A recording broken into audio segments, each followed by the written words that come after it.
Donc je vous parle d'un problème que vous allez forcément rencontrer en tant que débutant dans Illustrator. Quand vous prenez la flèche de gauche et que vous double-cliquez sur un objet, vous voyez que le reste devient plus fade. On est d'accord, vous avez eu ça, ça vous est arrivé.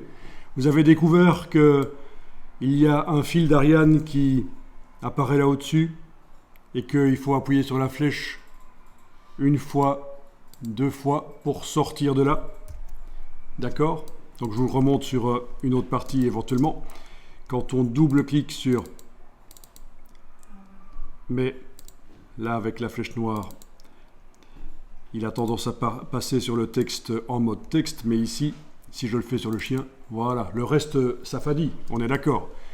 Donc la solution, c'est de passer ici avec la flèche une fois, deux fois, on sort. C'est ce qu'on appelle le mode isolation. C'est pour ne travailler que sur cet objet-là. Les autres, on ne peut plus travailler sur eux. Ça peut être pratique, mais moi, ce que je vous conseille de faire éventuellement, c'est dans la palette, dans les préférences. Dans les préférences générales, c'est de décocher cette option-ci. Cliquez deux fois pour isoler. Dans les préférences générales, c'est donc sur le PC, menu édition préférences. Du coup, quand vous double-cliquez sur un objet, il ne passe pas en mode isolation.